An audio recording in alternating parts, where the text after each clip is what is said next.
እግዚአብሔር የሚባል ሰምቶ የማያውቅን አይምሮ ማርኮ ለእግዚአብሔር ማስማረክ፣ ዛፉን አምላክ ነው ድንጋዩን አምላክ ነው የሚል ከሞት በኋላ ሕይወት መኖሩን ለማያውቅ ሆዱ አምላኩ ለሆነለት ውሎ አዳሩ ኑሮ ለሆነለት ሰው ያንን ሰው ማርኮ እግዚአብሔር አለ፣ ኩነኔ ገሃነም አለ፣ ጣዕመ መንግሥተ ሰማያት አለ ብሎ እንዲያስብ ማድረግ እንዲሁ ይገርማቸዋል እኮ። እመቦ ዘዐቀበ ቃሌየ አነ ወአብ ንመጽእ ኀቤሁ ወንገብር ምዕራፈ ውስቴቱ።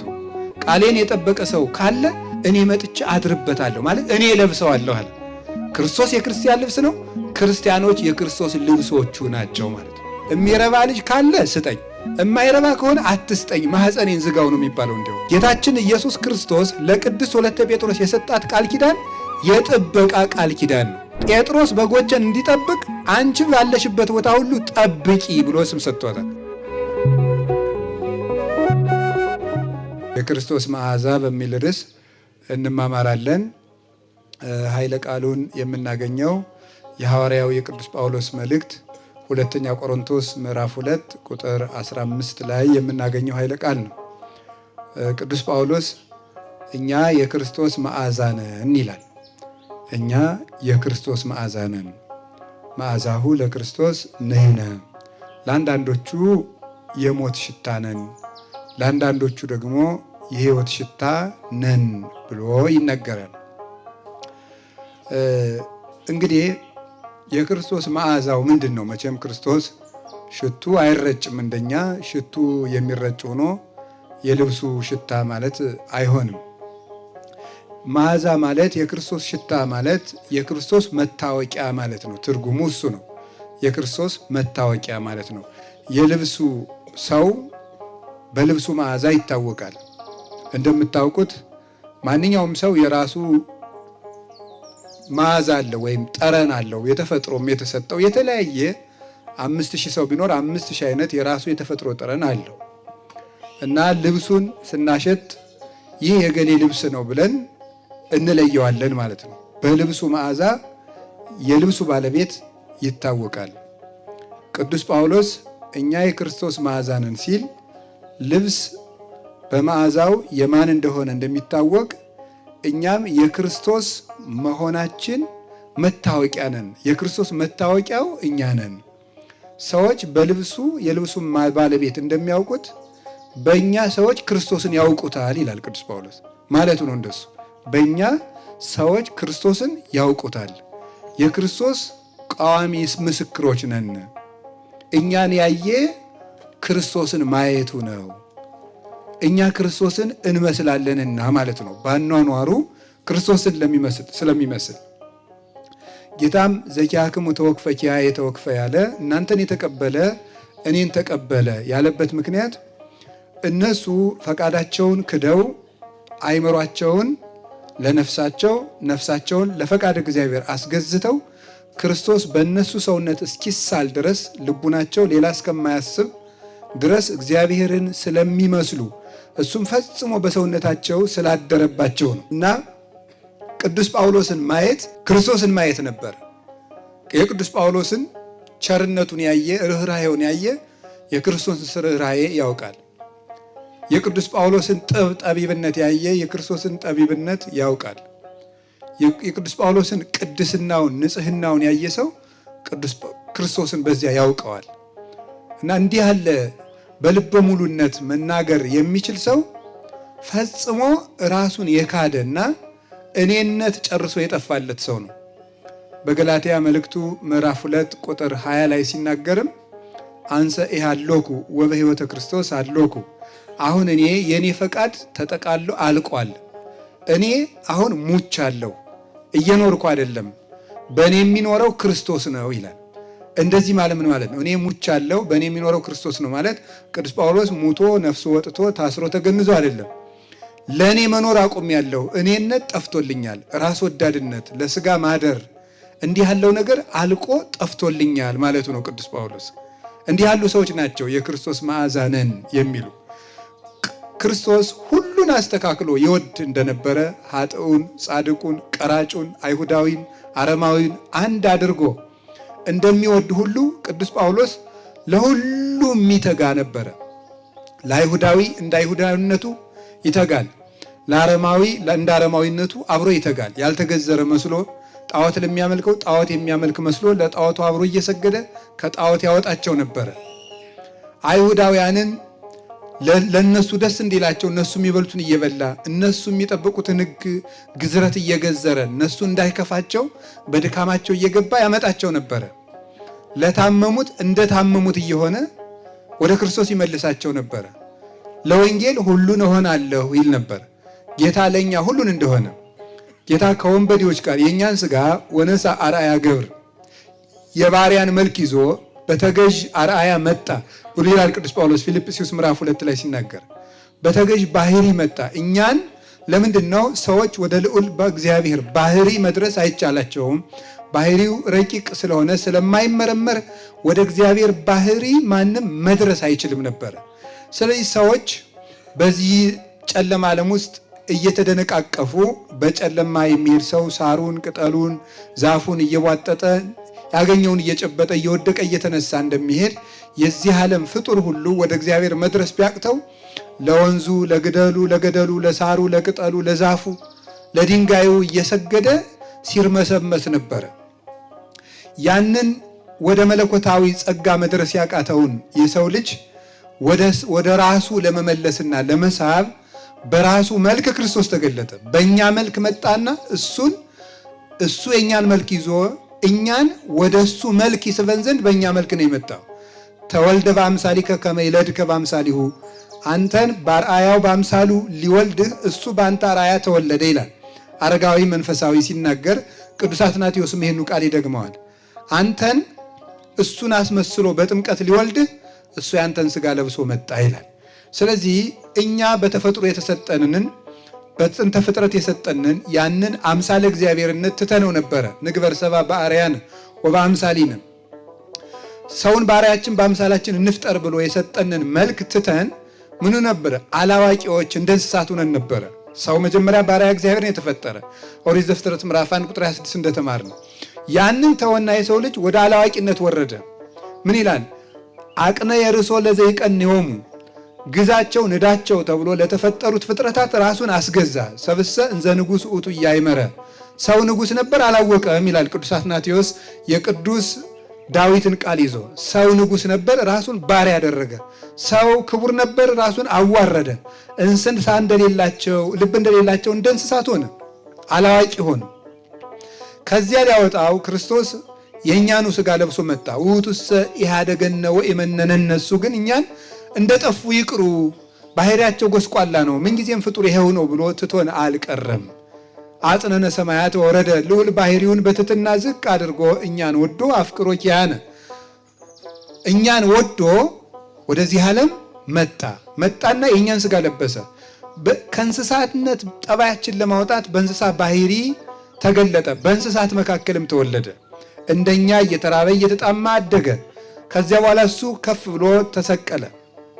ከፍ ብሎ በመሰቀል እኛን ወደሱ ይስበን ዘንድ እምከመ ተለአልኩ አነ ኩሎ ኀቤየ፣ እኛ ወርደን ስለነበረ ወደ እኛ ወርዶ መጣ። ከዚያሳ እኛን ከፍ ያደረገን ዘንድ እሱ ደግሞ ከፍ ብሎ ተሰቀለ፣ አረገ። እንግዲህ እሱን ተከትለን እሱ ከገባበት እንገባ ዘንድ ሰማይን ከፍቶ ጸጋውን አድሎ ወደ ሰማይ አድርጎ በዘባነ ኪሩ በየማነ አብ በልልና በእሪና ጸንቶ ኖረሱ። ይህንን አደረገ። የሰማይ መንገድን ከፍቶ ጀምሮ ሰጠን። ኮነነ በኩረ ወጥንተ ለኩሉ ምግባረ ሰናይ፣ ለሁሉ ለበጎ ሥራ ሁሉ እሱ አርአያ መምህር ጀማሪ በኩር ሆኖ ሁሉን ጀምሮ ሰጠን። ወደ ሰማይ ሄዳችሁ አታውቁም፣ እኔ የምሄድበትን አታውቁም፣ መንገዱን ግን ታውቃላችሁ ብሎ ነበረ። ኢተአምሩ ሀበይ አሐውር፣ ወዴት እንደሚሄድ አታውቁም። ወባይቱ ፍኖቶሰ ተአምሩ፣ መንገዱን ግን ታውቁታላችሁ አለ።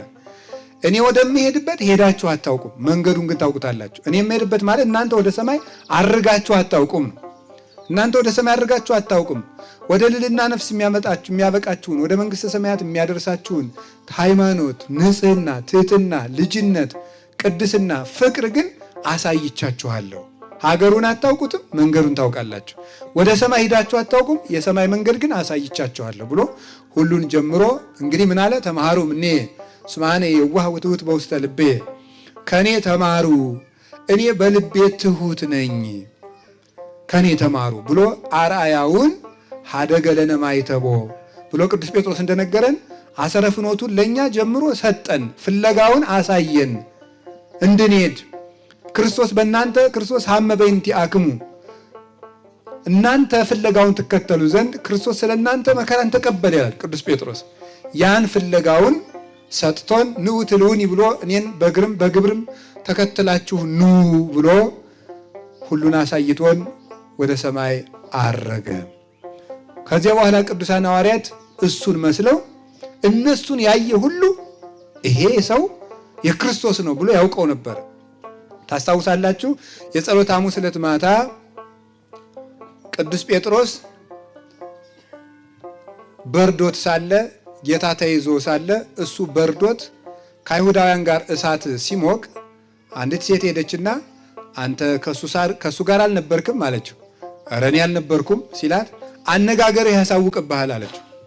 አንተ አይደለሁም ብትልም አነጋገር ይገልጥ እንደሱ አድርገን የምትናገር ነው። አያችሁ፣ የክርስቶስ መዓዛ ነው። ቅዱስ ጴጥሮስ ሲናገር እንደ ክርስቶስ ነው፣ ሲኖሩም እንደ ክርስቶስ ሁለንተናውን አሳድሮባቸዋል። ረድኤቱን፣ ጸጋውን፣ ሀብቱን፣ መልካ ቅድስናውን በህሊናቸው ስሎባቸዋል። እንዳይናወጹ ሆነው የሱ መልኮች ሆነዋል፣ የክርስቶስ መታወቂያቸው። ጴጥሮስ ሲራራ ያየው ሰው በቃ ክርስቶስን ያየዋል፣ ያሳየዋል። በነፍስ ነው የሚያሳዩት። በቃል በመለፍለፍ ብቻ አይደለም፣ በነፍስ በመልክዓ ነፍስ እንዲያዩ ያደርጋሉ። ዝም ብሎ ትክ ብሎ ያያቸው ሁሉ እግዚአብሔርን ትክ ብሎ ያያል። ብርሃናችሁ በሰው ፊት ይብራ እንዳለ። ምክንያቱም የሚሰብኩት አኮ በሂጣነ ነገር አይደል? ቅዱስ ጳውሎስ አላ ባርእዮ መንፈስ፣ እኔ የምሰብካችሁ በቃላት ድርደራ፣ በነገር ማባበል፣ በንግግር ማሳመር አይደለም፣ ኃይለ መንፈስ ቅዱስን በመግለጥ ነው እንጂ ብሏል ቅዱስ ጳውሎስ። ስለዚህ እንደዚህ እያደረጉ ኃይለ መንፈስ ቅዱስ እየረዳቸው አይምሮን ሁሉ ለእግዚአብሔር እንማርካለን እንዳለ ቅዱስ ጳውሎስ በፍልስፍና የደነደነውን ግሪካዊ አይምሮ ማርኮ ለእግዚአብሔር እጅ እንዲሰጥ እንዲማረክ ማድረግ እንዴት ያለ ኃይል መሰላችሁ! እግዚአብሔር የሚባል ሰምቶ የማያውቅን አይምሮ ማርኮ ለእግዚአብሔር ማስማረክ። ዛፉን አምላክ ነው ድንጋዩን አምላክ ነው የሚል ከሞት በኋላ ሕይወት መኖሩን ለማያውቅ ሆዱ አምላኩ ለሆነለት ውሎ አዳሩ ኑሮ ለሆነለት ሰው ያንን ሰው ማርኮ እግዚአብሔር አለ፣ ኩነኔ ገሃነም አለ፣ ጣዕመ መንግሥተ ሰማያት አለ ብሎ እንዲያስብ ማድረግ እንዲሁ ይገርማቸዋል እኮ። አሁን ቅዱስ ጴጥሮስ ሮም ሂዶ መጀመሪያ ምንድን ነው መሰላችሁ? እናንተ የሮም ሰዎች እግዚአብሔር የሚባል አለ፣ እግዚአብሔር ማለት አንድም ሶስት ነው እንደዚህ አላለም። ዝም ብሎ ያለም እንደሆን ታውቃላችሁ? ብፁዓን መሐረያን ያለ ባዶ ሜዳ ገብቶ የሚራሩ ብፁዓን ናቸው አለ። መንግስት እስመሎሙን ይምህርወሙ፣ ለነሱም ርህራሄ ይደረግላቸዋል። የሚራሩ ሰዎች ርህራሄ ይደረግላቸዋል። ምንድን ነው አንተ እንደዚህ የምትለው አሉት። አንድ ባልና ሚስት እኮ ናቸው። አይ እናንተ ለሰው ስትራሩ ይሄ እነዚህን የፈጠረ አምላክ ደግሞ ለእናንተ ይራራል አለች። ያ ፈጣሪ ማን ነው? ክርስቶስ ይባላል። በዚህች ቃል ብቻ አሁን እኛ ብዙ ቀን እየሰበክናችሁ እኮ የማትመለሱት እኛም እንደናንተ ስለሆነ ነው። በቃ የኔን የምናገር እኩል ስለሆን ማን ይመለስ? ዝም ብሎ ቃል ማቀበል ብቻ መንፈሳዊነት ስለሚያጥረን ነው። ቅዱስ ጴጥሮስ ግን ዝም ብሎ ሄዶ ብፁዓን መሐረያን፣ ከዚያ በኋላ ሁለቱም ባልና ሚስት የእግዚአብሔር አደረጋቸው። እነሱን ማረከና ቤተ ክርስቲያን አደረገ ማለት። የእነሱ ልጅ ከሱ ቀጥሎ መንበሩን የሚረከብ ቀሌምንጦስ መጣ ማለት ነው። ጳጳስ አደረገው ከሱ ቀጥሎ። በዚህች ቃል ብቻ ነው። ለምን? ኃይለ መንፈስ ቅዱስ ይከተላቸው ስለነበረ እና ጴጥሮስን ያየ ክርስቶስን ያያል፣ ጳውሎስን ያየ ክርስቶስን ያያል። በስራቸው ማለት ነው። በስራቸው እንግዲህ ተመልከቱ። የሰው መዓዛው በምኑ ይታወቃል ነው ያለው? ልብሱ የማን መሆኑ በምን ይታወቃል? በመዓዛው። እኛ የክርስቶስ ምንድን ነን? ልብሶቹ ነን። አልባሲሁሰ ለክርስቶስ መሃይምናን እሙንቱ። የክርስቶስ ልብሶቹ ሌላ አይደሉም። እነማን ናቸው? ምእመናን ናቸው። ክርስቲያኖች የክርስቶስ ልብስ ናቸው። ትዝ ይላችሁ እንደሆነ የማቴዎስ ወንጌል ምዕራፍ 21 ላይ ምንድን ነው? ሰዎች ቴምር እየቆረጡ ዘንባባ እየቆረጡ አነጠፉለት። እኩሌቶቹ ደግሞ ምን አነጠፉለት? ልብሳቸውን። አህያይቱ ላይ ምንድን ነው ያነጠፉለት? ሐዋርያት ልብሳቸውን አነጠፉለት። ምን ማለታቸው ነው ይመስላችኋል? ክርስቶስ የምእመናን ልብስ ነው። ምእመናን ደግሞ የማን ልብስ ነው? የማን ልብስ ናቸው?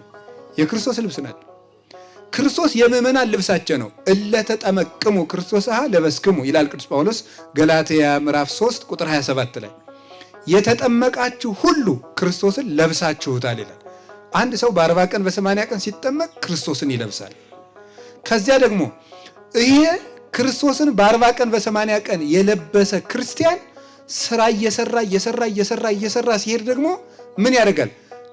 አብ ወልድ መንፈስ ቅዱስ መጥተው በልቡናው ያድሩበታል። እንደገና ይሄ ሰው መልሶ የማን ልብስ ይሆናል? የክርስቶስ ይሆናል ማለት ነው። እመቦ ዘአቀበ ቃሌ አነ ወአብ ንመጽእ ኀቤሁ ወንገብር ምዕራፈ ውስቴቱ። ቃሌን የጠበቀ ሰው ካለ እኔ መጥቼ አድርበታለሁ ማለት እኔ ለብሰዋለሁ አለ። ክርስቶስ የክርስቲያን ልብስ ነው። ክርስቲያኖች የክርስቶስ ልብሶቹ ናቸው ማለት ነው። ዘሰማይ ወምድር ዘኢያገምሮ ልብሰ ዘእቁ በንጽህ ይከውን ማኅደሮ ለእግዚአብሔር። አረጋዊ መንፈሳዊ እንዲህ ይላል፣ ሰማይና ምድር የማይወስኑትን አምላክ በንጽህና የተጠበቀ ልብ ግን ማደሪያ ልብስ ይሆነዋል። ከዚያ በኋላ ይሄ ሰው በክርስቶስ ብርሃን ሲያድርበት ተመልከቱ፣ ፈቃደ ሥጋው ለፈቃደ ነፍሱ፣ ፈቃደ ነፍሱ ለፈቃደ እግዚአብሔር መገዛት ሲጀምር እግዚአብሔር በሱ ያድራል። አሁን ልብ በሉ፣ የሥጋው ፈቃድ ተራግፎ ስለጠፋለት ወልቆ ስለወደቀለት ፈቲው እንስሳዊት እንዳልተፈጠረ ንቅልቅል ብላ ስትጠፋለት ይሄ ሰው እንዳልዛገ መስታወት፣ ጉድፍ እንዳልዛገ መስታወት እግዚአብሔርን ቁልጭ አድርጎ የሚያሳይ ሰውነት ይኖረዋል ማለት ነው። ይህን ሰው ማየት እግዚአብሔርን ማየት ነው። እንዲህ ያለን ሰው ማየት የእግዚአብሔር ብርሃን በዚህ ሰው መገለጥ ይጀምራል። በንግግሩ ይገለጻል፣ በእጁ ይገለጣል፣ በአኗኗሩ ይገለጣል፣ በምክሩ ይገለጣል፣ በትሕትናው ይገለጣል፣ በፍቅሩ ይገለጣል፣ በስጋው ይገለጣል። መጨረሻ ላይ በጨርቁ ጭምር ይገለጣል። ልብሱ አጋንንትን የሚያቃጥል ድዊ የሚፈውስ ይችላል። ሞት የሚፈራው ይላል። ማን እንዳደረገው? የቅዱስ ጳውሎስ ልብስ ሙት እንዳስነሳ። የቅዱስ ጳውሎስ ልብስ ሙት እንዳስነሳ። የቅዱስ ጴጥሮስ ጥላው ተመልከቱ። ከዛ በኋላ ይሄንን ሰው በዚህ ሰው ላይ ከዚህ በኋላ የሚታየው ማን ነው? እግዚአብሔር መድኃኔ ዓለም ክርስቶስ ነው የሚታየው። ይሄንን ሰው አጋንንት ሲያዩት ይፈሩታል። ይሄንን ሰው ሰዎች ሲያዩት ያከብሩታል፣ ይሳባሉ። እንደ አባ ጊዮርጊስ ስለዚህ እኮ ነው ምንድነው ይሄ ፍቅርኪ ሰምፔር ብሎ ምንድነው የሚለው? ለዘይርህቆ ይስህቦ መንገላ አሚን ያቀርቦ ከማኪ አልቦ ምክንያተ ድኂን ዘተውህቦ። ፍቅርሽ ሰምፔር ነው፣ የራቀን ምን ይላል ነው የሚለው? ያቀርባል። ሩቅ የሆነውን ሰው ይስበዋል፣ ስቦ ደግሞ ወደ ሃይማኖት ያቀርበዋል። እንዳንቺ ያለ የድህነት ምክንያት የለም። ሰምፔር የሚባለው ዕንቁ እንደ ማግኔት ብረቱን ሁሉ እንደሚስበው ድንግል ማርያም ያንቺ ፍቅር ሰምፔር ነው፣ ማግኔት ነው፣ ዕንቁ ነው፣ እየሳበ ወደ ሃይማኖት ያቀርባል ይላል። ዝም ብለው ሲታዩ አይቶ ብቻ ወደ ሃይማኖት ይሳባል። የእነዚህ ሰዎች ፍቅራቸው ተንኮል የሌለበት፣ ሽንገላ የሌለበት፣ እንክርዳድ የሌለበት ንጹሕ የፍቅር ውሃ ከእንዲህ ያለ ሰው ይቀዳል። እንደ ድንግል ማርያም እሷን የመሰሉ ቅዱሳን ሁሉ ሰውን ወደ እግዚአብሔር ይስባሉ። ያያቸው ሁሉ ይወዳቸዋል። ፍቅራቸው ሳሩን ቅጠሉን ሁሉ ያስከትላል። አባ መቃርስ እኮ የአንድ ሰው ኃጢአት ሰውሮ ሲሄድ ምንድን ነው ያሉት? ሰዎች ሁሉ የአንድን ሰው ኃጢአት ለማጋለጥ የአንድ ገዳም መነኮሳት በሙሉ የአንድን መነኩሴ ኃጢአት ለማጋለጥ ግው ግው ግው ግው ሲል የሆነ ነገር ሰርቆ ነው። ስርቆቱ ይቅርባችሁ ለጊዜው። የሆነ ነገር ሰርቆ አሁን እጅ ተፍንጭ ይያዛል ብለው መነኮሳት ሁሉ ሲሄዱ ቅዱስ መቃርስ ግን ከሰረቀው ነገር ላይ ሂዶ ተቀመጠበት። ያ ሰውዬ ሰርቆ የሰረቀውን ነገር ገበታ ደፍቶበታል። ከተደፋው ገበታ ላይ ማን ተቀመጠበት? አባ መቃርስ። ውሸታም ሁሉ የት አለ አላቸው። ሂዶ ተቀምጦ ነው። ከዚያ በኋላ ሰዎቹ ሂደው ከሆነ ልጄ እግዚአብሔር ሳይገልጥብህ አንተ ራስህን አጋልጣለሁ እንዲህ አድርጌያለሁ ብሎ ሲናዘዝለት ከዚያ በኋላ ንስሐውን ሰጥቶት ሲወጣ እንጨቱና ድንጋዩ ሁሉ እየተከተለ መቃርስ ኮነ ከመ አምላኩ። መቃርስ ክርስቶስን መሰለ። ክርስቶስ ከባት ያበሳ ገመና ሸፋኝ እንደሆነ መቃርስም ክርስቶስን መሰለ እያሉ እንጨቶቹ ሁሉ አጨበጨቡለት ይላል። ክርስቶስን ለሚመስል ሰው ዛፉ ቅጠሉ ሁሉ በእንደዚህ ያለ ሰው ይሳባል። ወንዙ ሁሉ ይሳባል። ሳር ቅጠሉ ሁሉ ይሳባል። የእግዚአብሔር ሰው እንኳን ከሰው ጋር ከተፈጥሮ ጋር ተስማምቶ ይኖራል። የእግዚአብሔር ሰው እንደዚያ ነው። ፍጥረታት ያውቁታል። ታውቃላችሁ አይደል? አዳም እኮ የእግዚአብሔር ሳለ እንስሳት አራዊት ሁሉ በፍቅሩ ይስባቸው ነበር። እየሄዱ ደህና ነህ አዳም ይሉት ነበር። እንዲህ ከርመሃል ንጉሳችን ይሉት ነበር። ኋላ ስንጣላ እኮ ነው ይሄ አይጥ ሌላው ቀርቶ እርስ በርሳቸው ሁሉ የተጣሉ ከዚያ ወዲህ በእንስሳት መካከል እንኳን ጠብ የለም። አዳም እንዲህ እስኪሆን ድረስ ማለት ነው። አንበሳ ሰውን አይነጥቅም፣ ማንንም አይነጥቅም። እግዚአብሔር በሰጣቸው ሀብት ነበረ። ሙቶ እንኳን አውሬ የበላው ወደቃ እንኳን አይገኝም ነበር። አውሬ የበላው አጥንት ጅራት አይገኝም ነበር በዱር አዳም ከእግዚአብሔር ጋር እስከሚጣላ ድረስ። ለዚህ እኮ ነው አቡነ ገብረ መንፈስ ቅዱስ በአንበሳ ሄዱ በነምር ሄዱ፣ አቡነ ሳሙኤል በአንበሳ ሄዱ በነምር ሄዱ የሚባለው ሰው የእግዚአብሔር እየሆነ ሲሄድ እንስሳት፣ አራዊት፣ ተፈጥሮ ሁሉ ያከብረዋል። እግዚአብሔርን የሚያከብር ሰው ዝናቡ ሁሉ ያከብረዋል። እግዚአብሔርን የማያከብር ሰው ደግሞ ቤተሰቦቹ የማያከብሩት። እግዚአብሔርን ማክበር እንደዚሁና እኛ የክርስቶስ መታወቂያው ነን ያለ ቅዱስ ጳውሎስ ነው። እንግዲህ ይህንን ያልኳችሁ ሰው በስራው የክርስቶስ መታወቂያ ይሆናል። እኛውን ክርስቲያኖች ነን። እስቲ ክርስቲያኖች ነን በሉ። ክርስቲያኖች መሆናችን የሚታወቀው በምንድን ነው? ንገሩኝ እንጂ የንጉሥ ወታደሮች የማን መታወቂያ ናቸው? አቤት የንጉሥ አይደለም እንዴ? የንጉሥ መታወቂያ ናቸው። አስቀድመው የንጉሱ የክቡር ዘበኞች ከመጡ ማን እየመጣ ነው ማለት ነው? ንጉሱ መጣ ማለት። እኛ የማን መታወቂያ ነን? የእግዚአብሔር የክርስቶስ መታወቂያ ነን ማለት። እንደዚህ አስባችሁ ታውቃላችሁ? እንረሳዋለን ደግሞ መልሶ። ድሮ አሁን የክቡር ዘበኛ የሚባል አለ። የዛሬ ምን እንደሚባል እኔ አላውቅም። በታሪክ ስላነበብኩ የአፄ ኃይለ ሥላሴ አሁን ክቡር ዘበኛ የሚባሉ አሉ። እነሱ ከተንቀሳቀሱ ያው ጃንሆይ መጥተዋል ማለት ነው። መታወቂያ ናቸው እነሱ ማለት ነው። ደግሞ የዛሬ ደግሞ ዘመን መጠሪያ ይኖረዋል። እኔ ስላላነበብኩ ነው፣ እናንተ ታውቁት ይሆናል። ስለዚህ የንጉሱ የክቡር ዘበኞች ሲመጡ ንጉስ መጣ እንደሚባለው ሁሉ ክርስቲያኖች በታዩበት ክርስቶስ መታየት አለበት ማለት ነው። የእግዚአብሔር ቤተሰቦች ግርግሩን ትተነው እግዚአብሔር እንዲህ እንድንሆን ያብቃል። እግዚአብሔር ከኛ የሚፈልገው እንደዚህ ነው። እኛ በታየንበት ክርስቶስ እንዲታይ እንድናሳይ ነው። ይሄ ነው ያቃተን ሁላችንም፣ እኔም እናንተም ያቃተን ይሄንን ነው። የቅዱሳን ጸሎት ይርዳል እና ዛሬ የምናከብራት ቅድስት ወለተ ጴጥሮስ ይሄን ስላረገች ነው። የክርስቶስ መታወቂያው ስለሆነች ነው። ክርስቶስን ያሳወቀች ይቺ ሰው ብቻዋን ሆና አንዲት ሴት የክርስቶስ መዓዛ ሆና ነው። አሁን ዛሬ ሁሉ ሰው ሁሉ ተሰብስቦ ወለተ ጴጥሮስ ስንላት ያረፈድን ማለት። ታሪኳን ትንሽ ልንገራችሁ። እንዲህ ያለ መዓዛ ዝም ብሎ አይገኝም።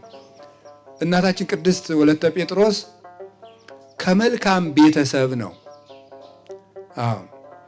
እምከመ ኮነ ስርዋ ቅዱሰ ከማሁ አይጹ ኪሃኒ ይከውን ቅዱሰ ይላል ቅዱስ ጳውሎስ ሮሜ ምዕራፍ 11 ላይ።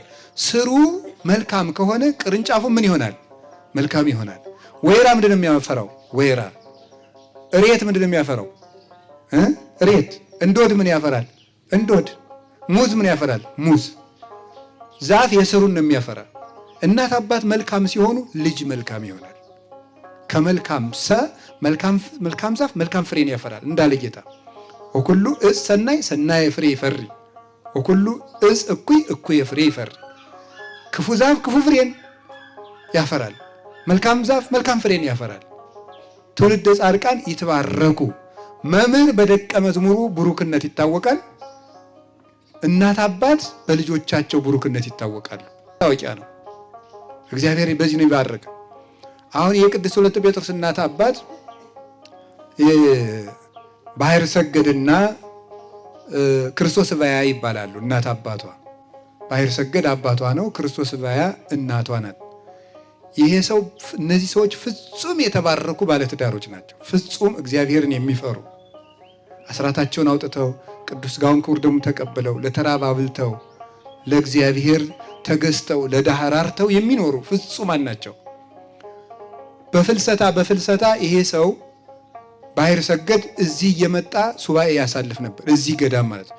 ይሄ ገዳም ከቅድስት ወለተ ጴጥሮስ በፊት ገዳም ነበረ። እዚህ ገዳም እየመጣ ፍልሰታን ያሳልፋል። ከዚያ በኋላ ሲጨርስ ደግሞ ምን ያገኛል? ነሐሴ 16 ሲሆን የእመቤታችን እርገቷን ፍጹም ድግስ ደግሶ ለድሃ ያበላል እና አንድ ጊዜ እዚሁ ገዳም መጥቶ ፍልሰታን አሳልፎ የእመቤታችንን ዝክር የሚዘክርበት ያጣል እና ሲያጣ ወደ እግዚአብሔር ለመን። እንዴት የእመቤታችን ዝክር ስምሽን ለልጅ ልጅ ይነግራሉ ተብሎ ተነግሮ ሲያበቃ ወይ ዘክሩ ስመኪ በኩሉ ትውልደ ትውልድ ተብሎ ተነግሮ እንዴት የሷ ስም ይዘነጋል ብሎ ቀንቶ ለእግዚአብሔር ሲያለቅስ እዚሁ ባህር ውስጥ እዚሁ ጣና ውስጥ አሳ ሲያጠምድ የተጠመደው አሳ ውስጥ የዕንቁ የወርቅ ቀለበት ያገኛል። ያንን ሽጦ ምን አደረገ? የእመቤታችን ዝክር ዘከረ። ያን አደረገና በዚያው የተባረከች ልጅ ስጭኝ እያለ ይለምን ነበር። እመቤታችን ከእግዚአብሔር ተማልዳ ጸልያ እንድታሰጠው ነው። በህልም ምን አየ? ፀሐይ በሚስቱ ማህፀን ስታደራየ። ከዚያ በኋላ አንድ የበቃ መነኩሴም ይሄንን ነገረው። ይሄን ሄዶ ለባለቤቱ ሲነግራት አንተ አይተህማን ያልቀርም ብላ ደግሞ እሷም ሱባኤ ገባች። ሁለቱም ገቡ። በአንደኛው ሱባኤ ዝም አላቸው። በሁለተኛው ሱባኤ ይሄ ምስጢር ተገለጠላቸው። ከዚያ በኋላ እናታችን ቅድስት ወለተ ጴጥሮስ በእርግጥም ተጸነሰች፣ ተወለደች። የተወለደች ጊዜ ተወለደች ብለው ሲነግሩት እሱ ፍጹም ስስት ያዘው። ሄጄ ይችን ልጅማ ስማት አለው አቅፌ አለ። ኧረ ተው ገና እንደው ከደሟ የተወለደች ዕለት ሁለንተናዋ ደው ነው። እኔ የማየው እናንተ አታዩም፣ እኔ የማውቀው እናንተ አታውቁም ብሎ ሳማት። አንቺን የፈጠረሽ እግዚአብሔር የተመሰገነ ይሁን፣ ልጄ በክብር ያሳድግሽ፣ እግዚአብሔር ጸጋ ይደርብሽ ብሎ መረቃት። እንግዲህ በዚያውም ልጅ የእግዚአብሔር ስጦታ ነው። ልጅ የማን ስጦታ ነው? ንገሩኝ እንጂ። የእግዚአብሔር ስጦታ ነው። አንደኛው ልጅ የእግዚአብሔር ስጦታ ስለሆነ ከእግዚአብሔር ለምኑ፣ እግዚአብሔር ለምኑ። ደግሞ ይሄ ገዳም ልጅ ይሰጣል ነው። በዚያውም የምነግራችሁ አልሰጠም፣ ሰጥቷል። ንገሩኝ እንጂ ማንን ነው የሰጠ? ቅድስት ወለተ ጴጥሮስ ቀላል ገዳም አይደለም። ልጅ ሰጠ በጸሎት። ይሄ ቦታም እኮ ብሩክ ሲሆን በረከት ያስገኛል። ከዚህ ገዳም ልጅ ተገኘች። ልጅቱ ደግሞ መልሳ የማን እናት ሆነች? የገዳሙ እናት ሆነች ማለት ነው። የወለዱት ይወልዳል ማለት ይሄ ነው። እሷ ራሷ ከገዳሙ በረከት የተገኘች ናት። መልሳ ደግሞ የገዳሙ እናት ናት። እሷ ተገኘች፣ አደገች።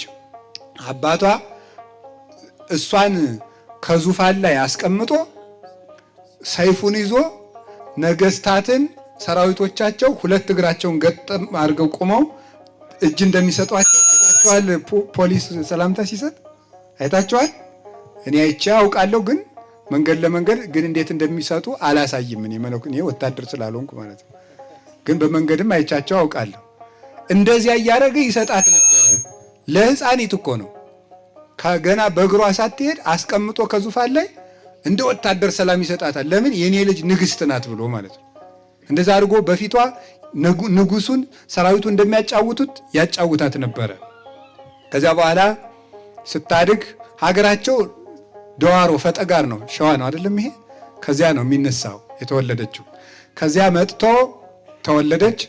አካለ መጠን ስታደርስ በስርዓት አሳድገው በክብር አሳድገው ስዕለ ክርስቶስ ለሚባል ሰው ስማዳ ውስጥ ላለ ሰው አጋቡት። እዚያ ስትኖር ልጅ ጸነሰች። ልጅ ስትጸንስ ጌታዬ ኢየሱስ ክርስቶስ ሆይ ይሄ ልጅ ላንተ አድጎ የማያገለግል ከሆነ ግደለው ብላ ጸለየች። እንዴት ያለች የሃይማኖት ጀግና መሰለች! ስሟን ወለተ ጴጥሮስ አሏት። በቅዱስ ጴጥሮስና በቅዱስ ጳውሎስ ስም ማለት ነው። የቅዱስ ጴጥሮስ ልጅ ብለዋታል። ይሄ ልጅ የማያገለግል ከሆነ ግደለው አለች። ሞተ። ኋላም ቆይቶ ተበላሽቶ ሲኦል ከሚገባ ሳይበላሽ ይሙት ብላ ነው። እውነተኛ እናት ማለት ይሄ ነው ማለት ነው።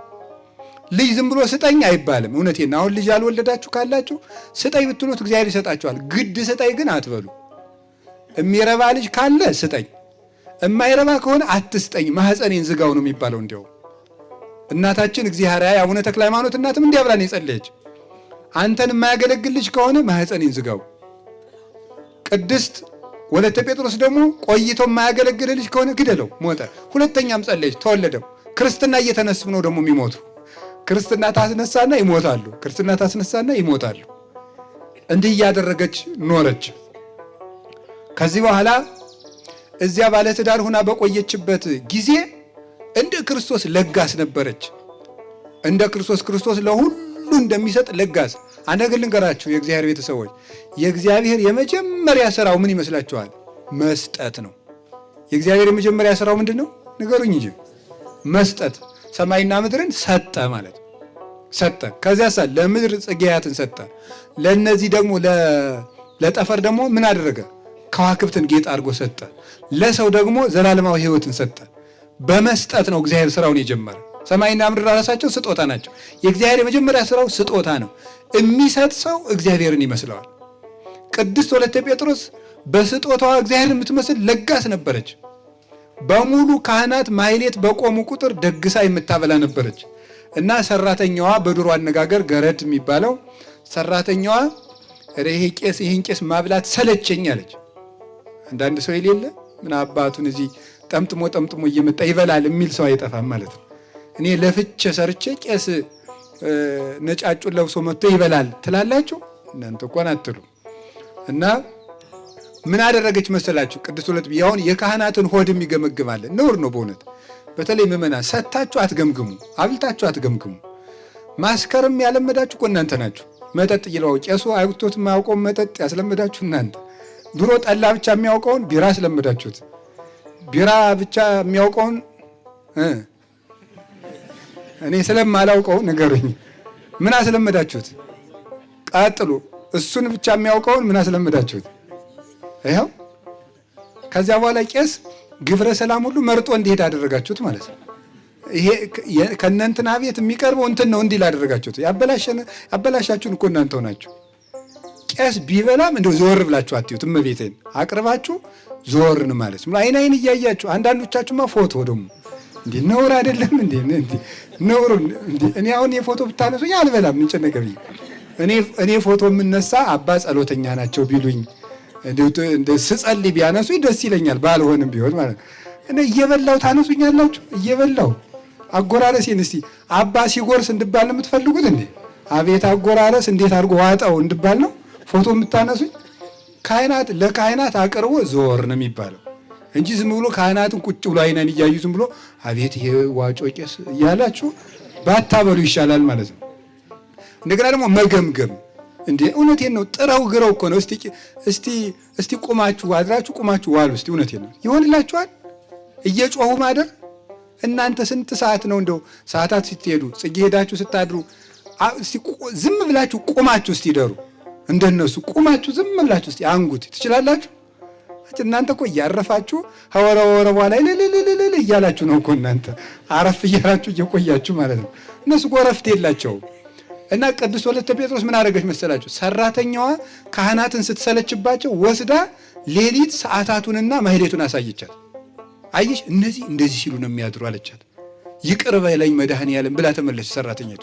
እንደዚህ ብለው የሚለፉትን ነው እንዲህ አድርጌ በሉ ጠጡ ብዬ የምመረራቸው፣ ከዚህ በኋላ በደስታ አገለግላለሁ አለች።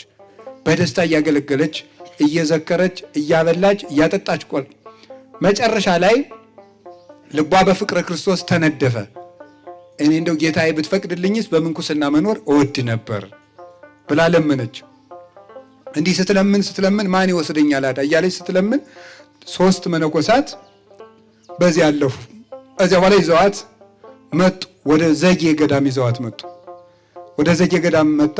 ራሷን ላጭተው የቆብ ልብስ አለበሷት። አልብሰዋት ሲያበቃ ስለ ክርስቶስ ባሏ መነኮሳት ይዘዋት ሄደዋል። ዘጌን ያለች ሲባል መጥቶ የአካባቢውን ሰው በሙሉ በዚህ በባህር ዳር ዙሪያ ያለውን በሙሉ ፈጀው በዱላ ሚስቱን አምጡ እያለ።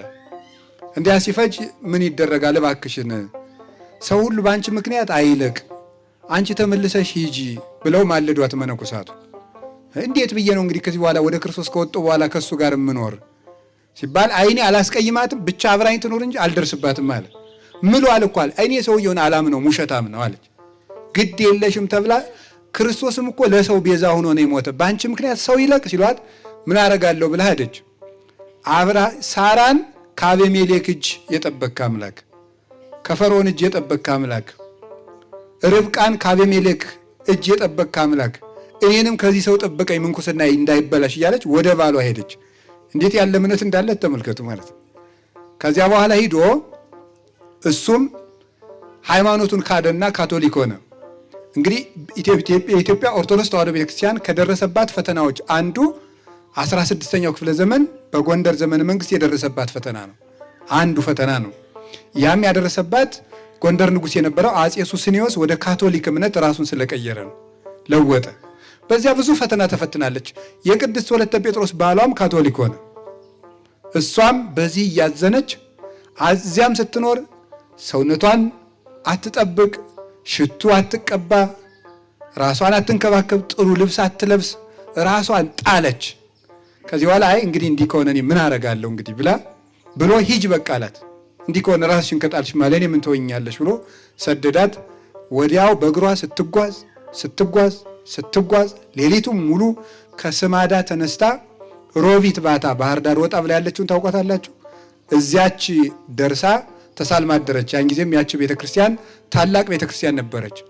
ሮቢት ባታ እዚያ አደረችና አንዲት ብቻዋን የምትኖር ሰው ነበረች። እዚያ ተጠግታ ሱባ ያዘች። ከዚያ በኋላ አንዲት ደግሞ ፍቅርተ ክርስቶስ የምትባል ሌላ ሴት መታ እንደሷ በንጽህና የምትኖር ነበረች። አንድ አባት ሂዶ አብራችሁ ኑሩ ብሎ አመጣላት። እዚያ ስትጋደል ኖረች። እንዲህ እያለች በተጋድሎ ሳለች ንጉሱ አጼ ሱስንዮስ ሃይማኖቱን ወደ ካቶሊክነት እንደለወጠ ሰማች። ያን ጊዜ ቅድስት ወለተ ጴጥሮስ ከአባቶቿ የተማረችውን ሃይማኖት እየዞረች ለኢትዮጵያ ምዕመናን ማስተማር ጀመረች። ሃይማኖታችን ተዋህዶ ነው፣ እሱ ያለው ንጉሱ ያለው ውሸቱን ነው። እንዲያውም ሃይማኖቱን ከለወጠ ድሮ የንጉሱ ስም በቅዳሴ ጊዜ እየተጠራ ይጸለይለት ነበር። የንጉሱን ስም በቅዳሴ ጊዜ እንዳትጠሩ፣ ጳጳሱን ከገደለ አቡነ ስምዖን በዛ ጊዜ የነበረውን ሊቀ ጳጳስ ከገደለ ተዋህዶ ነው ብሎ ሃይማኖቱን ከለወጠ እሱ በኦርቶዶክሳዊት ቤተክርስቲያን ስሙ ሊጠራ አይገባም እያለች ማስተማር ጀመረች። ቅድስት ወለተ ጴጥሮስ እንደው እንደ ተራ መነኩሴ ብቻ አይደለችም። አንድ ክፍለ ዘመን ላይ ቤተክርስቲያንን ያሻገረች ቅድስት እናት ናት። የሃይማኖት ድልድይ ነበረች። የዛን ጊዜ ህዝቡን እየጠበቀች ከነ ቅድስት ፍቅርተ ክርስቶስ ጋር ጻድቁ አቡነ ሐራ ድንግልም በዚያው ጊዜ ነው የነበሩ። እነዚህ ቅድስት ቤተክርስቲያንን ያሻገሩ ቅዱሳን ናቸው። እናታችን ቅድስት ወለተ ጴጥሮስ እንዲያ እያለች ታስተምር፣ ንጉሱ ሰማ። ከዛ በኋላ ቅድስት ወለተ ጴጥሮስ ተገዳ ሄደች ከንጉሱ ፊት። ክርስቶስ ከጲላጦስ ፊት እውነትን ይዞ እንደቆመ እሷም ደግሞ እውነትን ይዛ ከንጉሱ ፊት ቀጥ ብላ ጎንደር ተጠርታ ሄደችና ንጉሱን ተሳድባለች የሚል ነው ክሱ። ፖለቲካ እኮ ከባድ ነገር። አሁን እሷ ንጉሱን ተሳድባለች? አልተሳደበችም። የንጉሱ ስም በቤተ ክርስቲያን ሊጠራ አይገባውም። ለምን? ቤተ ክርስቲያን ውስጥ ሊጠራ የሚገባው ኦርቶዶክስ እስከሆነ ድረስ ነው። ኦርቶዶክስ ካልሆነ ደግሞ እንደ ማንኛውም አሕዛብ ይጸለይለታል። በቃ እንደ ማንኛውም ሃይማኖት እንደሌለው ሰው እንጂ ስሙ ተጠርቶ የሚጸለይ ግን ኦርቶዶክስ ከሆነ ነው። ኦርቶዶክስ ካልሆነ ግን ስሙ ሳይጠራ እንደ ማንኛውም ፍጥረት ይጸለይለታል። እንኳን ለሌላ ቤተክርስቲያን ለዝናቡ፣ ለሳሩ፣ ለቅጠሉ ሁሉ ትጸልይ የለም እንዴ? ትጸልያለች። ለውሃው ትጸልያለች። እንኳን ለተፈጠረ ፍጥረት አይገባውም ማለት ነው። ከዛ ንጉሱን ተሳድባለች ተብሎ ተለውጦ የፖለቲካ ክስ ሆኖ ቀረበ። እሷ ምን አለች? አይ ንጉሱን ተሳድበሻል ተባለች። ንጉሱን አልሰደውኩም፣ ሃይማኖቴ ግን ኦርቶዶክስ ነው አለች። ይሄ ምን ማለት ነው? መልሶ ስድብ ነው ለንጉሱ እኮ ዞሮ ማለት። ንጉሱን አልሰደውኩም፣ ሃይማኖቴ ግን ኦርቶዶክስ ነው አለች። ከዚያ በኋላ ሊገላት ተናደደ። ንጉሱ ሊገላት ሲናደድ እሷ መሞት ፈልጋ ነው የሄደችው። ጌታ ምን ብሎ ነበረ? በሰው ፊት ያፈረብኝን በአባቴ ፊት አፍርበታለሁ ብሎ ነበረ። ስለዚህ ለሃይማኖቴ ሞታለሁ ብላ ክርስቶስ በዕለተ ዓርብ ከጲላጦስ ፊት የዋለውን ውሎ ልትውል የክርስቶስ መዓዛ ሆና ሄደች እሱ ፊት። ሊገላት ሲል እግዚአብሔር ግን በሰማዕትነት እንድትሞት አልፈለገም ቅድስት ወለተ ጴጥሮስን። በምንድነው? በምንኩስና ብዙ የምትወልዳቸው መነኮሳት ስላሉ ሕይወቷ ምንኩስና እንጂ ሰማዕትነት ስላልነበረ ምን አደረገ? መካሪዎች በሉ እስከሚገላት ድረስ እንዴት አድርጌ እንደምገላት ምከሩኝ ሲል መካሪዎች ምን ይሎታል? አይ የለም ይቺ ሴትዮ ሸዋ ብዙ ወገን አላት፣ ከብዙ ባላባት የተወለደች ናት። እሷን ብትገድል አጠቃላይ የሸዋ ግዛትን አጣ ማለት ነው። ህዝቡ በሙሉ ይነሳብሃል። እኔ ይቺም ዝም ብላ ምንም አትረባም፣ ዝም ብለህ ስደዳት አሉት። እንደዚህ ያደረገ ማን ነው? ንገሩኝ እንጂ እግዚአብሔር ነው። በጠላቶቿ ምክር በጎ ምክር ተመክሮላት ወጣች። ከዛ በኋላ ተመልሳ መምህራኑን አይዟችሁ፣ የፈራውን መምህር አይዞህ አትፍራ፣ ሃይማኖት ተዋህዶ ነው፣ መሞት ካለብህ ሙት፣ የንጉሱን ስም ደግሞ መልሳ ወጣ በቅዳሴ እንዳትጠሩ ሃይማኖታችን ተዋህዶ ነው እያለች እየዞረች ሃይማኖትን አስተምራ ህዝቡን የጠበቀች ወለተ ጴጥሮስ የተባለች ዝም ብሎ እንዳይመስላችሁ ትርጉም አለው። ቅዱስ ጴጥሮስ የበጎች ምንድን ነበረ? ምንድን ነው? እረኛ። ጌታችን ኢየሱስ ክርስቶስ ለቅዱስ ወለተ ጴጥሮስ የሰጣት ቃል ኪዳን የጥበቃ ቃል ኪዳን ነው። ጴጥሮስ በጎችን እንዲጠብቅ አንቺ ባለሽበት ቦታ ሁሉ ጠብቂ ብሎ ስም ሰጥቷታል። እንድትጠብቅ የቅዱስ ወለተ ጴጥሮስ ልክ ለአቡነ ተክለ ሃይማኖት እስከ 15 ትውልድ፣ ለአቡነ ገብረ መንፈስ ቅዱስ፣ ለቅዱስ ቄርቆስ፣ ለቅዱስ ዮሐንስ መጥምቅ እንደተሰጠ የቅዱስ ወለተ ጴጥሮስ አንዱ ቃል ኪዳኗ የጥበቃ ቃል ኪዳን ነው። የምንድን ነው ንገሩኝ እንጂ። በጸሎቷ ይጠብቀን መድኃኔዓለም። ቅዱስ ወለተ ጴጥሮስን የተማጸናት የጸለየ ገዳሟን የረገጠ ተስሎ የሄደ ሰው እግዚአብሔር ይጠብቀዋል። እውነቴንም ነግራችሁ መልኳን ብትደግሙ ገድሏን ብታነቡ እግዚአብሔር ይጠብቃቸዋል። ቅዱስ ጴጥሮስ በጎችን ጠብቅ እንደተባለ አንቺም የጴጥሮስ ልጅ ነሽና በጎችን ጠብቂ። በርግብ አምሳል በብርሌ አንጻር ባለ በውድ ዕቃ አንጻር 3 ዕቃ መጣና እነዚህ እንዳይሰበሩ ጠብቂልኝ ነው ያላት። ምንድናቸው እነዚህ ጌታዬ ስትለው እነዚህ በጎች ናቸው፣ እነዚህን ጠብቂ ብሏት ነበረ።